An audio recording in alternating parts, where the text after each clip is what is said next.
Welcome to Inside the Mavs live right here on Kevin Gray Sports here on YouTube. Of course, my name is Kevin Gray. You can find me on Twitter, Facebook, and Instagram at Kevin Gray Sports. Be sure to hit that subscribe button right there for Kevin Gray Sports here on YouTube. And you can catch me on your home with the Dallas Cowboys and Texas Rangers. 105.3 The Fan. Appreciate you joining me right here live on our YouTube channel at Kevin Gray Sports. You can, again, subscribe to the Gray Area Podcast on Apple Podcasts, Spotify, wherever you get your podcasts for free. You could also hit up the Super Chat, Super Stickers. You can also become a member here on Kevin Gray Sports here on YouTube for just a couple bucks a month. The Mavericks dropped game one of the Western Conference semifinals against the Phoenix Suns, 114 in game one, despite the fact that Luka Doncic went off for 45 points in game number one. Unfortunately, now the Mavericks fall to 2-4 all time when Luka Doncic scores at least 40 points in a playoff game. Meanwhile, the Phoenix Suns were just absolutely scorching throughout the entire ball game. For the seventh consecutive playoff game, the Phoenix Suns shoot over 50% from the field. Deandre Ayton was 12 of 16 through the first three quarters alone. He was spectacular in the performance for the Phoenix Suns. Obviously, Chris Paul making a bunch of junk shots as the game went on. Devin Booker was good throughout the most part of this game. Struggled in the second half, though. Only went 2 of 11 in the second half. The Dallas Mavericks did a much better job defensively in the second half, holding the Phoenix Suns to 52 points after giving up 69 points in the first half alone.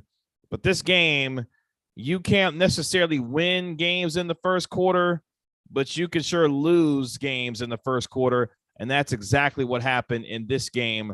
The Phoenix Suns jumped out to a 22-7 run within the first 7 minutes of this game, and the Mavericks were shell-shocked and never really recovered in game number one of the Western Conference semifinals. Hey, Kevin, love the name Kevin. Hey, KG, love the content. Appreciate you joining us here inside the Mavs Live, our game one recap as the Mavericks drop game one to the Phoenix Suns. Make sure you hit that like button while you're there and give me a follow on Kevin Gray Sports on Twitter. So, again, the Mavericks give up 69 points in the first half. They got down by 10 to start off at the end of the first quarter. Dreadful when it came to shooting the three-point shot early, but then Maxi Kleber came in, was extremely hot. At one point, the Mavericks hit 9 of 13 three-pointers. Maxi Kleber, when you look at what he did in the first quarter, when you look at his numbers, he was really good from the three-point line with 3 of 3 in the first quarter, had 9 points. If Maxi Kleber doesn't do what he did in that first quarter against the Phoenix Suns, the Mavericks are down by 20 at the end of one. He was the only reason, him and Luka Doncic, the only reasons why the Dallas Mavericks were able to keep things somewhat close in the first quarter. Luka Doncic had 14 points on 5 of 9 from the field. He was 1 of 3 from the three-point line. But as I mentioned, Maxi Kleber, 3 of 3 from the field, and at 9 points, all three of those shots coming from the three-point line. Obviously, in this game as well, you saw the defensive effort of the Phoenix Suns. The Phoenix Suns were absolutely incredible defensively. Mikal Bridges was spectacular in this game. The closeouts, the rotations, the hard hedging by Deandre Ayton, the drop covers that they were playing, rendering Dwight Powell pretty much ineffective in this game once again. Thought going into the series that Dwight Powell may have a little bit better of a series. It was very evident early on Dwight Powell is not going to be much of a factor in this series. When you look at what Deandre Ayton was able to do, getting what he wanted anytime that he wanted, he was able to be extremely effective, as we mentioned, going 12 of 16 with the great game that he had through the first three quarters of this game, and obviously made things difficult when it came to the Phoenix Suns. So when you look at what they did in this game, the Dallas Mavericks just simply could not find a rhythm after getting down by 15 to start off with.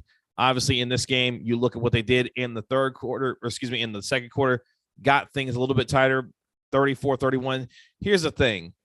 The Mavericks just simply defensively were not there to start out the game. I asked Maxi Kleber after the game about how that 15-point lead getting down early on in the first quarter really affected them. He said, look, we didn't come out with the right energy that we wanted to have and needed to have at the beginning of the game. And you could tell how evident that was. They looked shell-shocked at the beginning of that first quarter. The crowd was into it. The Suns came out hot, defensively set a tone. The rebounding, the offensive rebounding specifically throughout the course of the game really stifled the Mavs in their abilities to get rebounds in this game. For Frosty Nugs 41, people are raving for the Suns. They can't possibly play like that. 63% from the field. Mavs at 6, we could play better than this, and we were only down 10. I have confidence in us. And look, that's a lot of the sentiment for a lot of people today after watching game 1 last night, that there's no possible way that the Phoenix Suns, when you look at their first half numbers based on what they did in the first half alone, shot nearly 64% from the field, shot 50% from the three-point line, and scored those 69 points. They were hitting shots all over the place. Cam Johnson was getting into the act. Cam Payne was getting into the act. Jay Crowder, that's where things really changed for them in game 1. Jay Crowder really struggled for Phoenix in the series against the Pelicans. He was much better in this game, knocking down shots from the outside, and you know what kind of defense he's going to provide on most nights for this Suns team. But that's where things really changed in my mind for the Phoenix Suns. You know what you're going to get for the most part when it comes to Chris Paul and Devin Booker. But when guys like Jay Crowder are hitting shots from the outside, that's when things can get a little bit of a snowball effect in how things can happen for you in a game. And Jay Crowder, when you look at his numbers in the first half, 4 or 5 from the field, 3 or 4 from the three-point line, had 11 points. He was terrific in the first half for the Phoenix Suns. Make sure you're smashing that like button right there here inside the Mavs live as the Mavericks drop game 1. Our game 2 adjustments, what will they need to do going into game 2? Let us know your thoughts on how game 1 went for your Dallas Mavericks. Speakeasy Sports. What to do, Kev? Hope you've been so appreciate it, man. Appreciate you joining me right here on Inside the Mavs live from you're from Detroit. Appreciate that, man. For Frosty Nugs 41, if we had 15 from Spence and 22 from Jalen, just think about the 34. Yep, exactly. Exactly. So we'll get to Spencer Dinwiddie and Jalen Brunson here in just a moment because they did not play well, especially Spencer Dinwiddie. A little bit of concern with going forward for the rest of this series because he got off to a slow start against the Utah Jazz in the first round, got off to a poor start in this series as well. His first bucket didn't come until 1:43 left in the third quarter on a three-pointer. That's concerning when you look at Spencer Dinwiddie and how he has to have an effect on what the Mavericks do, especially offensively. For Cristiano Ibarra, the Suns shoot extremely well from the field as a team. They lead in field goal percentage, have shot out. Yep, exactly. We were mentioning that 7 straight playoff games shooting over 50% from the field. People say they can't continue to sustain it. Well, they've done it so far throughout the course of the playoffs. And when you look at what they've done so far, can they sustain that? That's going to be the question, obviously, going forward for the rest of this series. But back to Jay Crowder, what he was doing. That bends things for the Phoenix Suns with his ability to knock down shots from the outside because you know what you're going to get for him defensively. But his added offense is a bonus for the Phoenix Suns and what they're capable of doing. When you look at other first half numbers, Deandre Ayton was the story. 9 of 12, 19 points in the first half for the Phoenix Suns. The Mavericks, and I tweeted this out at Kevin Gray Sports. Make sure you're hitting that like button right here on Inside the Mavs Live, our game 1 recap with the Mavericks and the Suns. Dropping a super chat. If you got a question, we'll get it right to the top and get that answer for you right here on Kevin Gray Sports. The Mavericks don't have an answer for DeAndre Ayton because here's the thing.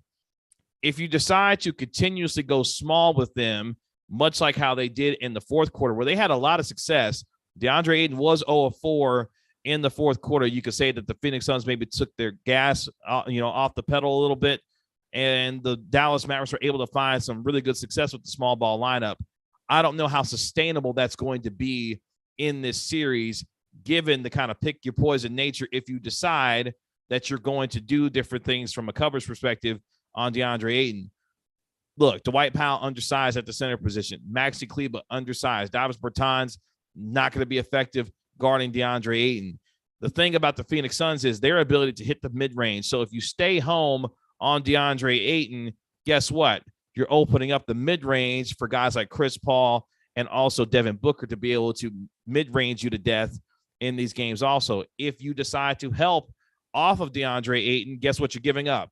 You're giving up layups and easy buckets for him to be able to get easy scores all night long. That's the conundrum that you deal with the Phoenix Suns.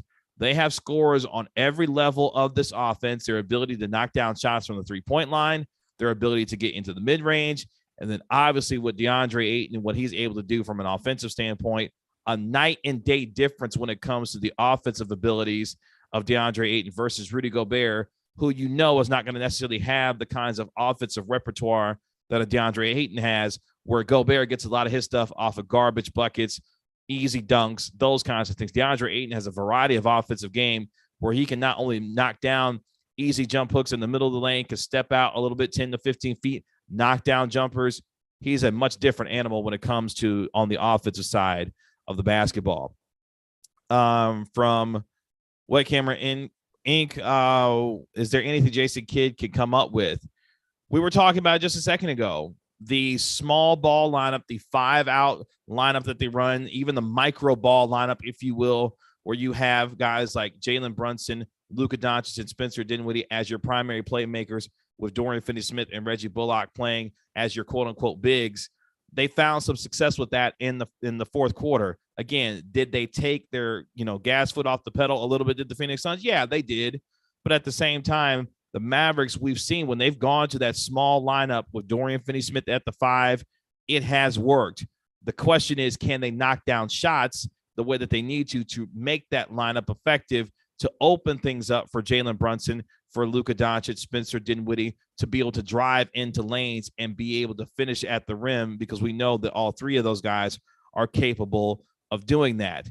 If they can, maybe they can find some success doing that when it comes to putting more pressure on the Phoenix Suns. But when you look at what happened in the first half, Reggie Bullock got into early foul trouble. Jalen Brunson got into early foul trouble. The rhythm of the game was off for the Mavericks at the outset, which means that you were introducing Spencer Dinwiddie earlier on into the game than what you wanted to. Josh Green's minutes now move up as well, because you're dealing with the foul trouble that the Mavericks were having in the first half.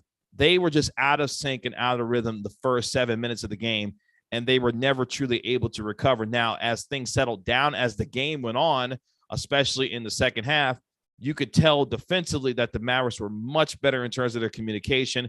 Their closeouts were much harder. They had much better scrambling. They looked like they finally settled in to what was going on in terms of the atmosphere, and they're being able to handle the crowd noise and be able to play defensively the way that they wanted to, only giving up 52 points in the second half. But by then, too little, too late, because the damage had already been done, especially in the first half. And now going into game 2, you have to be able to take what you did defensively in the second half, continue to bring that same energy from the outset. Dorian Finney-Smith telling us after the game as well that they didn't play with the kind of energy and focus, the 50-50 balls, the offensive rebounds. He said that it felt like the Suns wanted it more in the first couple of quarters, and that's exactly what it looked like, how things played out for the Mavericks versus the Suns in the first half. Make sure you're smashing that like button right here. It's Inside the Mavs live right here on Kevin Gray Sports as the Mavericks drop game 1 in this series. How do Luka Doncic and the Dallas Mavericks make those adjustments going into game number 2? When you look at also what Luka Doncic did in terms of his numbers, Luka Doncic had a massive night when you start thinking about the night that he had. Just to go back and refresh you on the numbers that he had in game number 1, he went for 45 points, 12 rebounds, 8 assists, shot 50% from the field. While, yes, he had a game-high 5 turnovers in this game, you'd still want to see the turnovers be cut down in this series when it comes to their ability to handle things as far as that is concerned and what they're wanting to do going forward. So, look, the Mavericks have the ability to be able to adjust going into game number 2. How will they adjust? Let me know what you think they'll do in game number 2 in our chat room right here, Inside the Mavs live right here on Kevin Gray Sports here on YouTube. Again, my name is Kevin Gray. You can find me on Twitter, Facebook, and Instagram at Kevin Gray Sports. Again, you can subscribe to Kevin Gray Sports here on YouTube. You can throw in a super chat if you got a question. We'll get that answer right up at the top for you. And you can become a member also for a couple bucks a month right here on Kevin Gray Sports, and subscribe to my podcast wherever you get your podcast for free, the Gray Area Podcast. So going into Luka Doncic and what his night looked like, the Phoenix Suns made him pay for every bucket that he got. And here's the thing about what the Phoenix Suns were able to do against Doncic in game 1 that I felt was really important. Not just the amount of bodies that they threw at Doncic. You had 4 or 5 different guys at times guarding Luka Doncic in terms of the different guys that were trying to defend him. the type of bodies that the Phoenix Suns can throw at Luka Doncic. You've got a big-bodied center, obviously, in Deandre Ayton. You've got length with a guy in Mikal Bridges. You've got quickness with a guy in Chris Paul. You've got size, and you've got some strength with a guy in Jay Crowder. There are multiple kinds of bodies that the Phoenix Suns can throw at Luka Doncic and this Mavericks offense, specifically with guys like Mikal Bridges. The length bothers guys like Jalen Brunson. We saw it happen last year in the series against the Los Angeles Clippers. Paul George, Kawhi Leonard, and the length of the Los Angeles Clippers made Brunson virtually unplayable in that series. That's what the Phoenix Suns can present as well, with Mikal Bridges, who obviously was the finalist for Defensive Player of the Year. They have the length and the size to really bother the guards of Spencer Dinwiddie and Jalen Brunson. When you look at their numbers combined in this game, they went 9 of 24 in the game combined for just 21 points. That's inexcusable for what they have to do and the load that they have to help shoulder when it comes to Luka Doncic as far as the series is concerned. I said it yesterday in our game preview. You do not want Luka Doncic having to go for Herculean efforts, 40, 10, and 10, night in and night out in this series. That is not sustainable for them to be able to win in this series. Other guys have to come with Luka Doncic to be able to provide balance. We talked about that word yesterday, balance, when it comes to the Dallas Mavericks and their ability to score and to put pressure on Phoenix in terms of their defense. You did not see that yesterday in game one. Luka Doncic was doing everything that he could, trying to get to the bucket. Jason Kidd saying after the game, Luka got pretty much anything that he wanted in the game. Other guys have to join the party, quote unquote, to be able to help Luka Doncic shoulder that scoring load. Make sure you're smashing that like button right here on Kevin Gray Sports. It's Inside the Mavs Live right here on Kevin Gray Sports, going over what happened in game one, looking at early adjustments going into game number two. But that's what's going to have to happen in this series. Other guys, you saw how Phoenix was able to get other guys to come with Chris Paul, to come with Devin Booker, to come with DeAndre Ayton. You saw what Cam Johnson was able to do. Cam Johnson was spectacular for the Suns. He had 17 points off the bench, 6 of 10 from the field, 3 of 6 from the three-point line. That's what we're talking about. Spencer Dinwiddie has to match what the Suns do off the bench offensively with guys like Cam Johnson and their ability to provide scoring off of the bench. Appreciate that. Butter for the Hobo. That's an interesting name.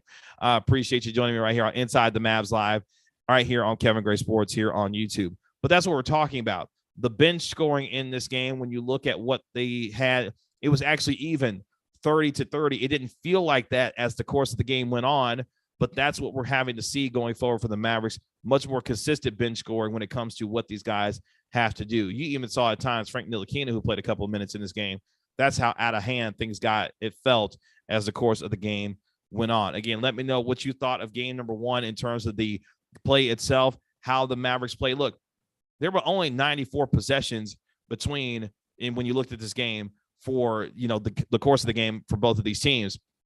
But when you saw the amount of shot making, the shot creation of the Phoenix Suns, their ability to hit into the memories, we're going to get to their defense here in just a second, how spectacular that was. Mikal Bridges off the charts last night defensively, highlighted by that terrific block that he had in the quarter. But we're talking about only 94 offensive possessions. The Phoenix Suns were able to make the most of theirs, being able to knock down mid-range shots, knocking down shots from the outside. When you look at their total numbers once again for the course of the game, shooting nearly 40% from the three-point line, shooting over 50% from the field. Efficient nights for guys like DeAndre Ayton, 12 of 20, Chris Paul, 7 of 13, Cam Johnson, 6 of 10. Even Cam Payne was 4 of 8 and 1 of 3 from the three-point line. That just gives you an idea of the balanced nature of what the Phoenix Suns bring from a talent perspective. Make sure you're smashing that like button right here on Kevin Gray Sports Inside the Mavs Live as we get you caught up on what happened in game number one in this series between the Dallas Mavericks and the Phoenix Suns. All of the things that they were able to do to stifle the Mavericks from a defensive standpoint was spectacular. We talked about the hedging of DeAndre Ayton, the multiple bodies, the stacking that they were able to do once Luka Doncic penetrated into the paint. You did not see at many points in this game where there wasn't at least 2 bodies camped out in the lane once Luka Doncic made his way into the paint. There were plenty of bodies to challenge him once he got into the lane to make things tough on him to try and finish. While he was able to finish quite a bit at the paint, we mentioned the Suns made him pay for the buckets that he got. You've got to be able to speed up your decision-making, your thought process when it comes to playing against the Phoenix Suns. What you found out last night, if you're the Dallas Mavericks, obviously there's levels to this. It's one thing to take out a fragile mental team in terms of the Utah Jazz, where, yes, they have a lot of talent, but they were ready to quit and were mentally broken by the time they got to the end of that series. The Phoenix Suns, who won 64 games this year, the best team in the NBA, are on a mission. They came out and set the tone early, and what you cannot do is be slow in your thought process and your decision-making. You've got to move the ball quickly. The best play of the game defensively for the Phoenix Suns came when Mikal Bridges sprinted from one end of the floor to the other to block a Reggie Bullock shot. A great closeout by Jay Crowder on Jalen Brunson forced an extra pass that allowed more time for Mikal Bridges to be able to get over and block the Reggie Bullock three-point attempt. That possession was a microcosm of what the Phoenix Suns represent defensively. They close out hard, their rotations are solid, and more importantly, the effort that they put together in that game, along with the skilled defensive rotations and what they were able to execute in terms of their defensive game plan, all of that came together in game one against the Dallas Mavericks. That, to me, was the biggest sticking point, is that the speed at which the Phoenix Suns played with, while there wasn't necessarily a ton of possessions between both teams, the speed at which the Phoenix Suns played with defensively was the biggest difference in this game, and they set that tone early on, especially in the first quarter, racing out to that 15-point lead, which they never looked back from there. The Dallas Mavericks never held the lead in this game, and you could tell at the first 7 minutes they didn't realize what was hitting them. The crowd was into it. It was loud. They were making shots. They were getting out in transition. They were finishing. The Phoenix Suns did exactly what they wanted to do and established the kind of pace that they like to play from a defensive standpoint to make things tough on the Dallas Mavericks. Offensively, for the Phoenix Suns, it's pick your poison with them when it comes to them offensively. Do you decide to defend the mid-range to make things tougher on them? While they are really good in the mid-range, you still got to find a way to make tough shots and make them make tough shots if you're the Dallas Mavericks. Obviously, we know what they can do from the three-point line when it comes to Devin Booker, Chris Paul, who was just making a bunch of junk at times last night against the Dallas Mavericks. Obviously, those are demoralizing when you're watching him do what he does and bailing out possessions with the shots that he's making. From LL, I believe we can win. Look, here's what's going to have to happen in my mind in this series for the Mavericks. The Mavericks are going to have everyone play at their absolute peak level to beat the Phoenix Suns. You know it. I know it. The talent disparity for both of these teams is vast. We know what they can do in terms of the Phoenix Suns' ability to defend, to score, and to do so in a variety of ways. The Dallas Mavericks have to be able to play at their absolute peak and have to get better performances from not only Jalen Brunson, but more importantly, Spencer Dinwiddie, who I mentioned a little bit earlier. Have some real concerns about the fact that yet again he has started slow in a series. He has got to be the aggressor in that second unit. Look for his shot early in that second unit. When he gets opportunities, even the earlier minutes that he got in this game because of the Mavericks foul trouble, he's got to assert himself because of his ability to be able to get to the free throw line. And that, to me, is going to be a key for him. Seeing the ball go in the basket and doing so by trying to not only finish at the rim, but drawing fouls, trying to get guys like DeAndre Ayton and others into foul trouble with his ability to get to the rim and then get to the free throw line and convert from there. The Dallas Mavericks last night were 18 of 25 from the free throw line. That's part of your difference in this ball game when it comes to your ability not only to get to the line, but also convert once you get there. That is what Spencer Dinwiddie, in my mind, has to be able to do and what we know he's capable of doing. Again, his first bucket didn't come until a minute 43 left in the third quarter on a three-point shot. He has got to be able to be the aggressor when it comes to his minutes and his ability to come in to handle things for the Mavericks, especially on that second unit. And obviously, we know what Jalen Brunson's capable of and what his abilities are to finish at the rim, finish through contact. Didn't do so well in that early on in the game, got into early foul trouble, had to sit. The rhythm of his game was thrown off when it came to the early portion of this game. Make sure you're smashing that like button right here. This is Inside the Mavs live right here on Kevin Gray Sports here on YouTube. Of course, my name is Kevin Gray. You can find me on Twitter at Kevin Gray Sports. Unfortunately, the Mavericks dropped game 1 to the Phoenix Suns, despite the fact that Luka Doncic went off for 45 points in this game with the 12 rebounds that he had. The Mavericks now fall to 2-4 lifetime in the playoffs when Luka Doncic scores at least 40 points in a playoff game. So there are things that they can do to adjust, though, going into game number 2. The defensive intensity and focus that they showed in the second half will have to carry over in game number 2. Finding ways to close out defensive possessions with rebounds. You saw in this game, the Phoenix Suns got 13 offensive rebounds.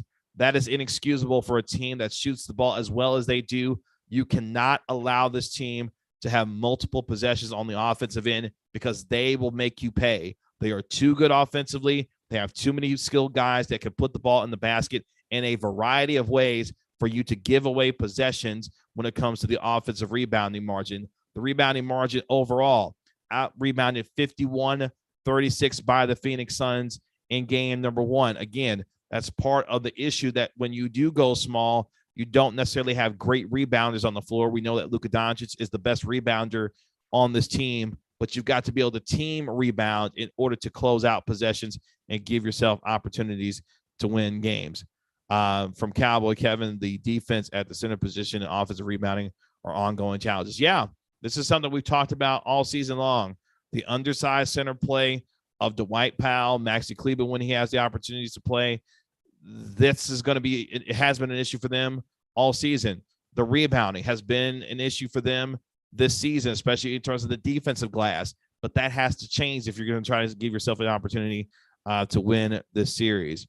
From MT, oh, yeah, live for the first time. Appreciate you joining me from Germany right here on Kevin Gray Sports on Inside the Mavs live right here on Kevin Gray Sports. Make sure you're smashing that like button. Hit that subscribe button as well while you're here on Kevin Gray Sports here on YouTube. I want to hear what you guys think in terms of adjustments in this game. What do you guys think will happen when it comes to the Dallas Mavericks and their ability to adjust in game number 2 from Cowboy? Tyson Chandler, Jordan were the last defenders, rebounders with consistent play. Yeah, but you're going to have to need some of that going forward for the rest of the series because you can't get out-rebounded by 15. You can't allow the Phoenix Suns to clean up on the offensive glass the way that they did and what they were able to do. From Jackie Flash, we're going to just gloss over how tough Maxi Kleber is. Look, Maxi Kleber, again, we talked about it a little bit earlier. If Maxi Kleber doesn't do what he did in the first quarter, the Mavs are down by 20 at the end of the first period. That's just period. Maxi Kleber was great. He came out, knocked down the outside shot well, kept them in this game. It was really the Luka and Maxi show in the first quarter and really into the second quarter as well with his ability to knock down shots. That, to me, was one of the reasons why the Mavericks didn't lose this game by 30, was because Maxi Kleber kept them in this game. I thought Maxi Kleber played well for the most part. Obviously, you want to see this team from a collective defensive standpoint be much better. From LL, Marquise Chris versus Ayton. No, that ain't what you want. Deandre Ayton, look, he's not nearly as good of a defender as Rudy Gobert, but he's still really good defensively. You saw his ability to hedge, his ability to play in drop coverage, his ability to help in terms of sometimes on the perimeter in terms of his defense. Deandre Ayton's a really talented center, and he's perfect for what they do offensively and defensively from a conceptual standpoint. Deandre Ayton's a really good player, and you saw how he was able to exploit the lack of size in the middle when it came to the Dallas Mavericks. Marquise Chris can play center. Yeah, he can play center, but that's not a matchup that's going to help the Mavericks necessarily. Boban Marjanovic not going to take advantage and not going to be able to play well against a guy like DeAndre Ayton. Even JaVale McGee at one point was out here at, look, the luckiest play that he'll have is in his entire career. He even locked up Luka Doncic at one point in this game, got the steal, picked his pocket, and then took it down for a dunk, did a little hezzy move on the break to get Jalen Brunson to stop for a quick second and finish with the dunk. Again, luckiest play JaVale McGee will have in his entire career.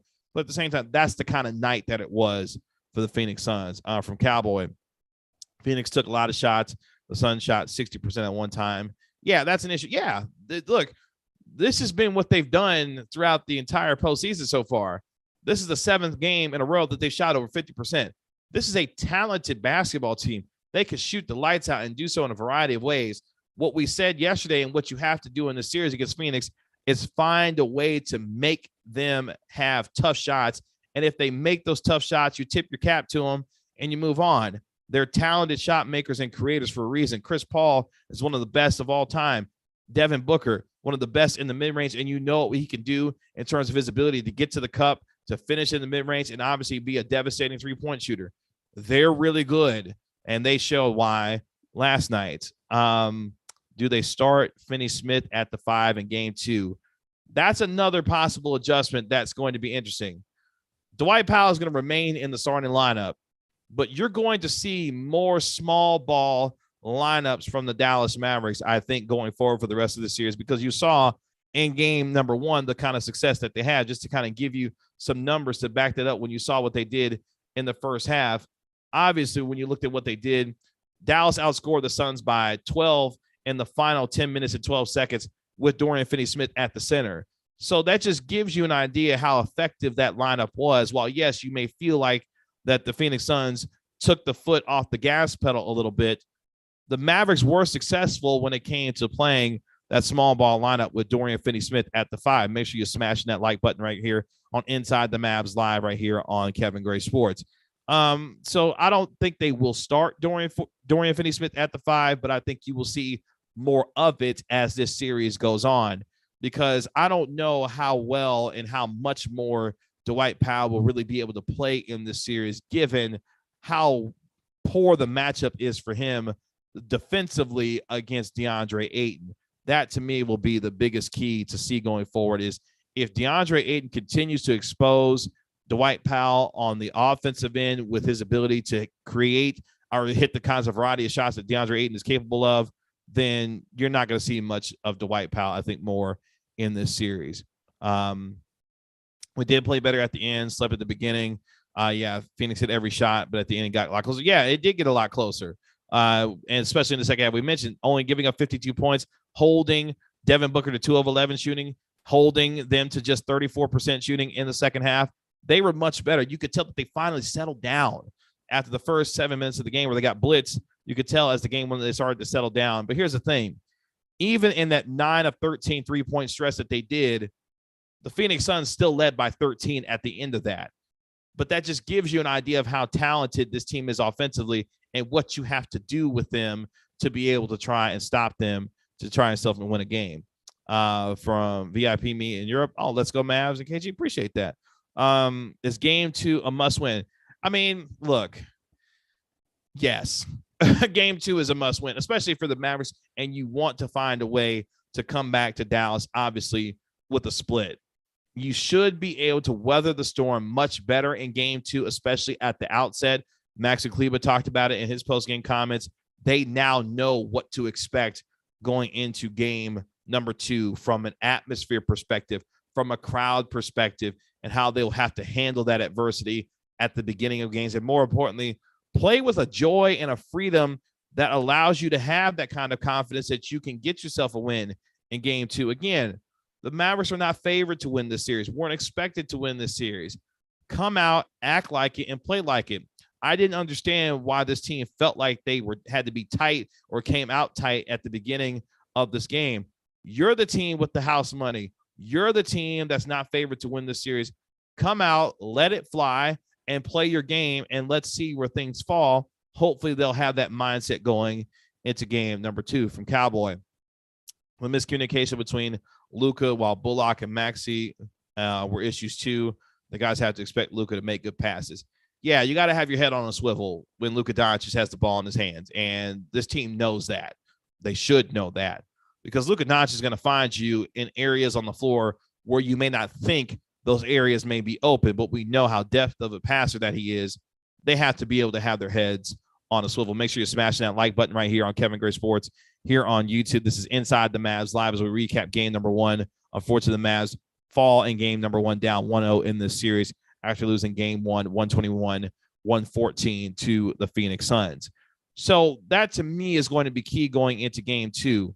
Find a way to play with that joy and freedom that allows you to come out and play loose the way that you need to.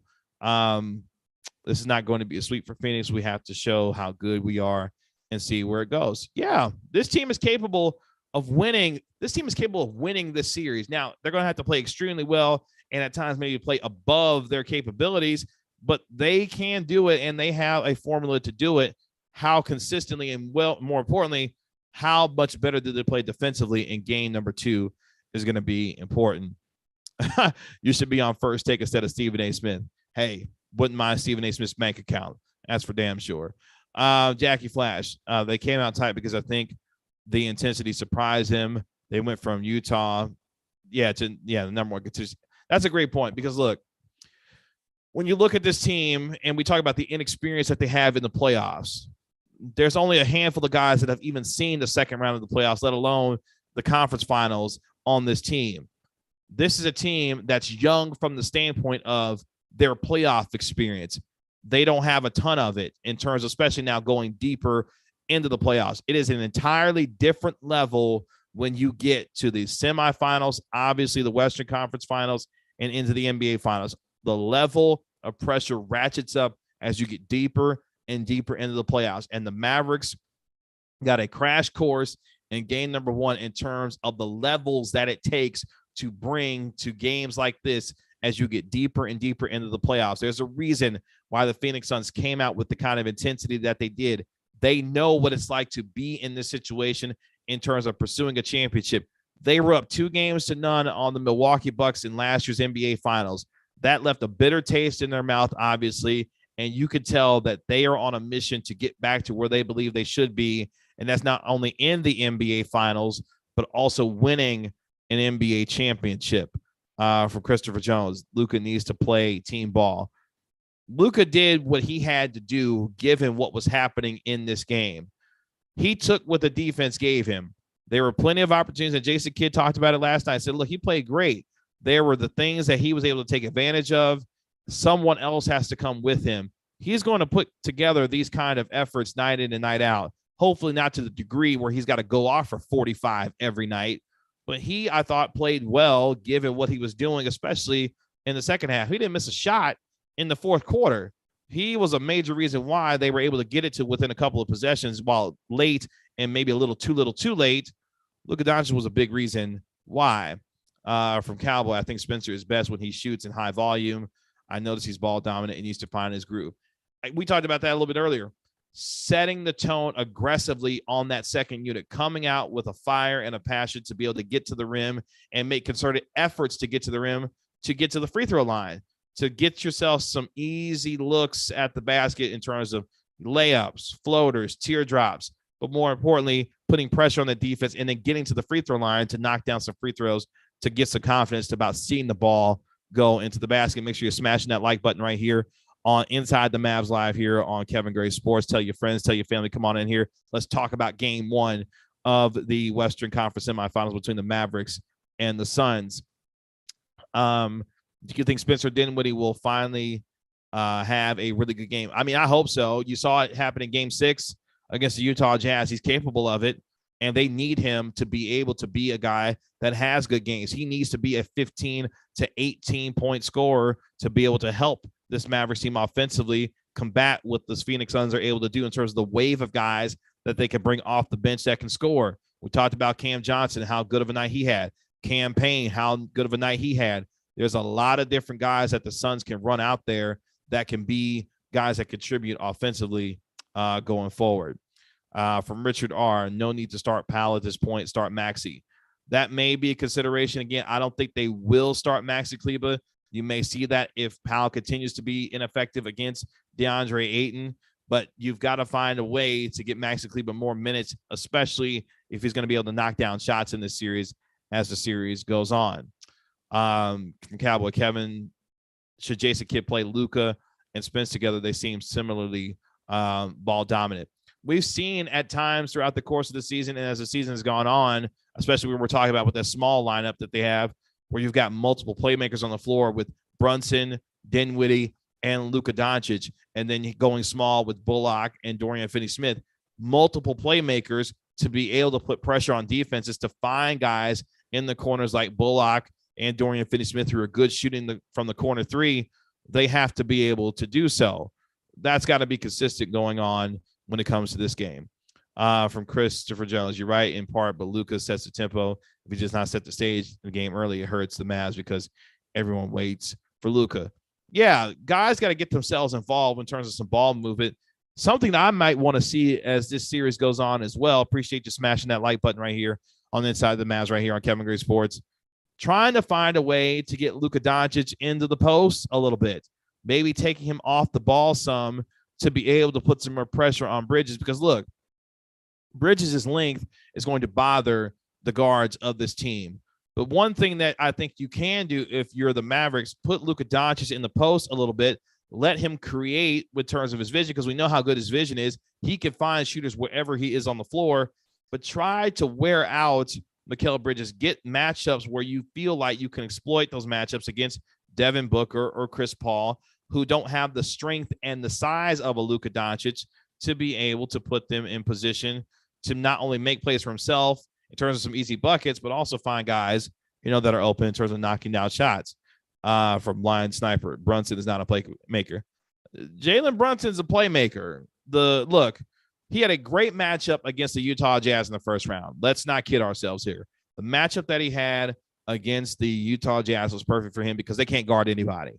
What they have to do in this series is adjust to the length that the Phoenix Suns are going to present, and that means Jalen Brunson is going to have to find ways to get to the rim and try to finish, to create contact, finish through contact, and try and get guys into foul trouble.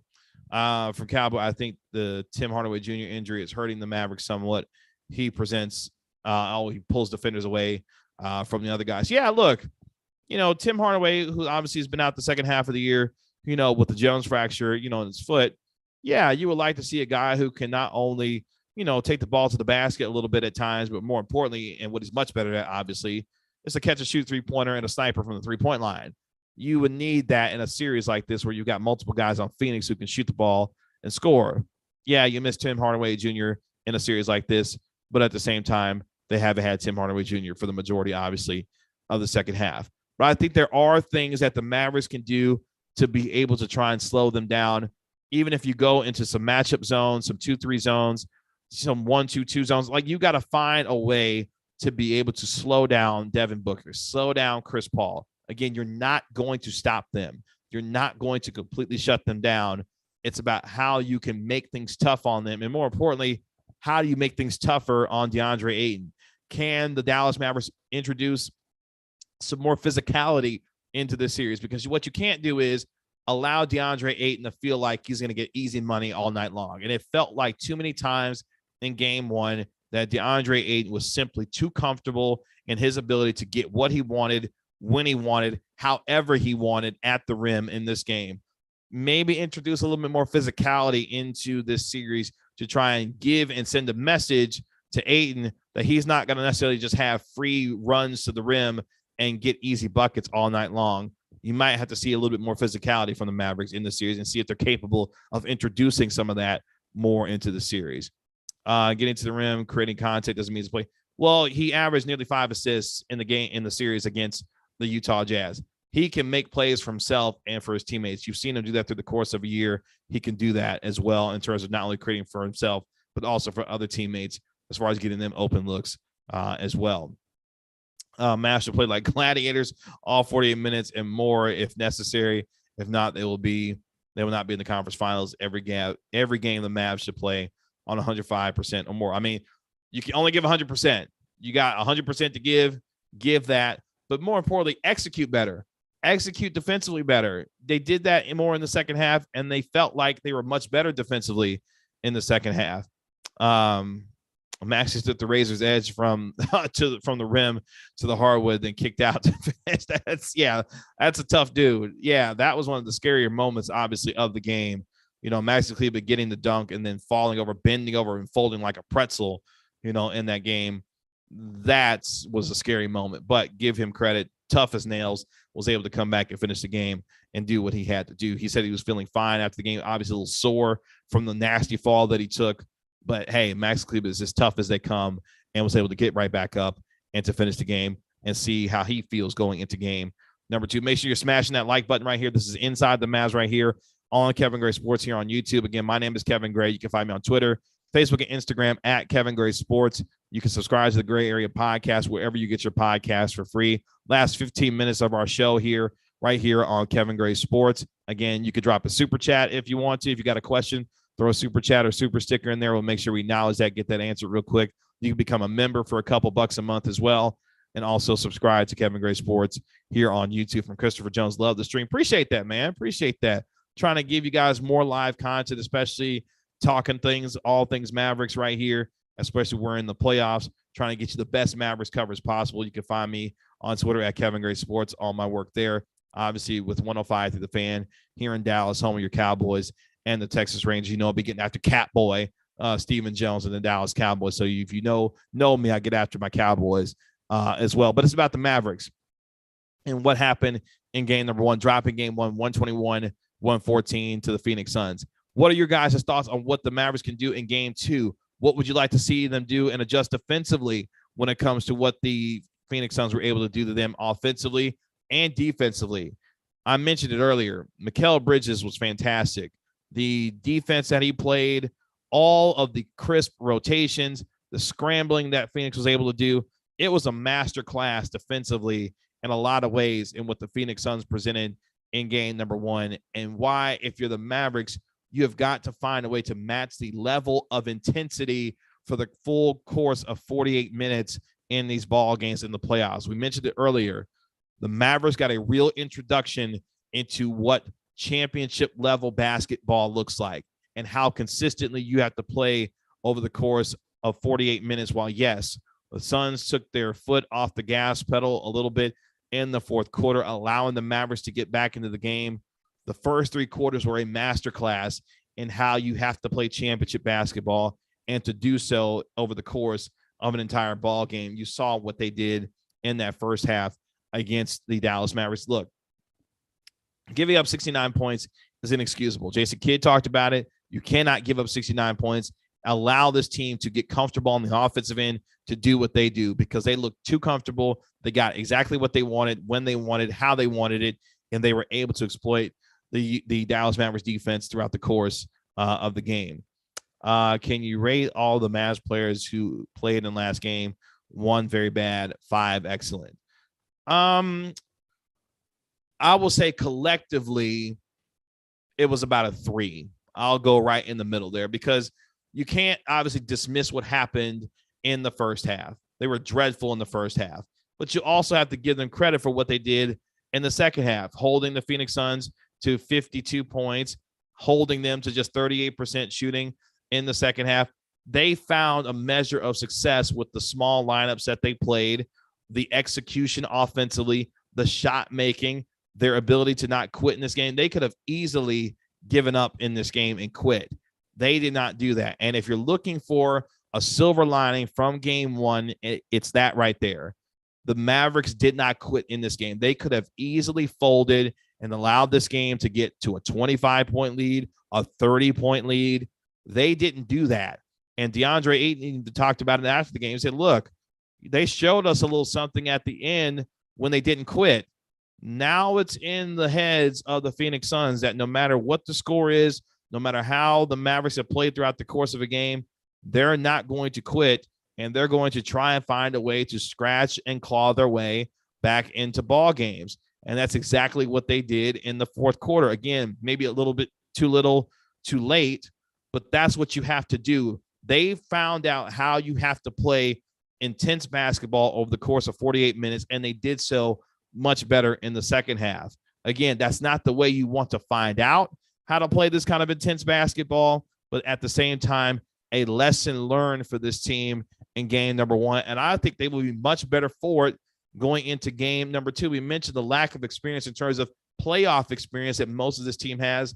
This is, for the most part, a team that has been introduced to the second round of the playoffs for the very first time. So with that being said, you should be encouraged by the way that they finished the second half of this game after learning how to deal with the crowd noise, the intensity, the speed at which the Phoenix Suns played on the defensive end. The 2 seconds that you have during the regular season goes away much quicker during the playoffs, especially against a team like the Phoenix Suns and how quickly they rotate, close out, and how well that they defend with the length and the size that they have to make things tougher on the guards for the Dallas Mavericks. I think the Mavericks will learn from this going into game number 2, and I think it will be much better for it, given now the experience that they've had in learning how to deal with what they did in the first half, because you don't want to get blitzed the way that you did. They didn't hold a lead in this game, never felt a lead in this game against the Phoenix Suns. They were playing catch up from the outset of this game, and they were finally able to feel like they had some confidence, especially going into the fourth quarter with the way they were able to make a comeback. The Mavs are a young team and really don't have a veteran presence. All the other playoff teams have a real veteran leader. I think that's significant. I agree. This team is young in terms of their playoff experience. In terms of their actual age, they're not young. You know, Luka Doncic is 23. Obviously, you got guys like Brunson, 25. You know, Josh Green, you know, in his early 20s. But this team, from an age standpoint, is an older team. Experience playoff-wise, yes, very young in that way. I mean, to me, I thought it was going to be worse. I'm not going to doubt them just yet. We lost game 1 against the Utah Jazz. Again, that's from Big Tank 9401. Yeah, you lost game 1 on your own floor against the Utah Jazz, and you saw the resolve that the Mavericks had in that series. They're going to have to call on something much deeper in this series if they're going to want to try and knock off the Phoenix Suns in game 2 to get back to Dallas with the split when they come back for game number 3 on Friday, because this team and the Phoenix Suns know what the mission is, and that's to get that Larry O'Brien trophy and to win it and to complete what they weren't able to do last year. That is their only goal and mission, and you're going to have to take it from them in order to win a series like this. You're going to have to reach down really deep to find that measure of resolve, even deeper than what you did against the Utah Jazz in the first round of these playoffs. You're going to need something much deeper than that going into this game and into the rest of this series against the Phoenix Suns. Make sure you're smashing that like button right here on Inside the Mavs, right here on Kevin Gray Sports. Again, my name is Kevin Gray. You can find me on Twitter, Facebook, and Instagram at Kevin Gray Sports. What the Mavericks did in game number 1, unfortunately dropping game number 2, dropping game 1, looking to bounce back in game number 2. From Cowboy, why do you think Dallas always struggles to find a solid center or big man? That's a great question. Not sure. But in order to be a championship team going forward, especially if they're going to continue to run up against the Suns going into the future, they're going to have to find a way to get a quality center that can handle a guy like Deandre Ayton. From Sip DeRuth, 34, go live more often, bro. Yeah, I plan on doing that. I plan on going live much more often. Really appreciate the encouragement to do so, and I'm going to continue to do that going forward here. From Tadej, let's see. Let's hope they figure out something for the defense of the Suns. Yeah, we were talking about that. Making shots, getting to the free throw line, putting pressure on this defense, staying out of foul trouble. That was big in the first half, especially in the first quarter. Got to stay out of foul trouble. Jalen Brunson, Reggie Bullock, that threw off the entire rhythm for them in terms of the rotations early on in the game. They've got to stay out of foul trouble to develop some more offensive rhythm in this game. From Big Tank 9401, someone's going to have to step up, though. JB is my target. 13 points is unacceptable for the expectations he built in the first round. Yeah, him and Spencer Dinwiddie. Dinwiddie is going to continue to be the guy that I ride to have to be better in these games, because when you saw what he's able to do, the Mavericks win games. You saw it in game 6 against Utah. He has got to be the guy for that second unit that comes off the bench, provides some real good scoring, and be able to help out this Mavericks team offensively, be able to shoulder some of that scoring load when it comes to Luka Doncic. Hey, KG, do you think the Mavs will look for a big signing this offseason? Well, they're motivated to obviously bring back Jalen Brunson after the playoffs that he's had. Do they go out and find a center? I think that's the number one priority that they have to do to find a center. Maybe make a trade for Rudy Gobert. I don't know. We'll see how that plays out throughout the course of the summer, but they definitely need to address the big man situation. From Michael, we need Spencer to show up in the series. Yeah, I agree. Right there with you. Need Spencer Dinwiddie, need that 15 to 18 points a night that he's capable of bringing. He needs to bring that throughout the course of this series. Again, shouldering some of that scoring load off of Luka Doncic to be able to help him out. Jalen Brunson going to have to do more of the same. Definitely agree. Yeah, look, it's going to be tough for Dwight Powell in this series. DeAndre Ayton's a big athletic center with a variety of offensive moves that's going to give Dwight Powell trouble, and it's going to make life difficult for the bigs of the Dallas Mavericks. Kleber, Bertans, Maxi Kleber. DeAndre Ayton is a nightmare matchup for most guys in the league, even more so for the Mavericks given his skill set and the lack of defensive post presence that the Dallas Mavericks have. He is going to have a field day. What you're hoping with it when it comes to him is that he just misses shots, because otherwise he's going to get a lot of the same kinds of quality shots in this series. Do they find a way to make things more physical on him? They're going to have to do so when it comes to DeAndre Ayton in the series. Again, make sure you're smashing that like button right here on Kevin Gray Sports. It's Inside the Mavs Live. Last few minutes of our show here as we get you caught up on what happened in game number 1 between the Mavericks and the Phoenix Suns. Despite Luka Doncic's huge 45-point night, the Mavericks fall to 2-4 lifetime when he scores at least 40 points in a playoff game. Can we find a good big man in a trade or a little signing? I'm not fully convinced that Gobert will help. I agree there may be some more value signings that are out there, but if you're trying to swing for the fences, if you're trying to be a legitimate championship contender for years to come, it may not get much better than Rudy Gobert being able to come in, especially with the defensive presence that he brings. We know that he's limited offensively, but as we mentioned, it's going to get a lot, and I mean a lot, of easy buckets when it comes to playing with Luka Doncic. We know how easy he makes it for his teammates to score. For Jackie Flash, someone's got to be the unsung hero in this series, like Peja in the Lakers series. We'll see who steps up. Yeah, somebody needs to step up and be able to take some of that scoring pressure off of Luka Doncic, whether that's Brunson, whether that's Dinwiddie, whether that's Bertans contributing, 12, 14 points in a game, knocking down some over three-pointers. Reggie, look, here's the other part I'll say about this when it comes to this series.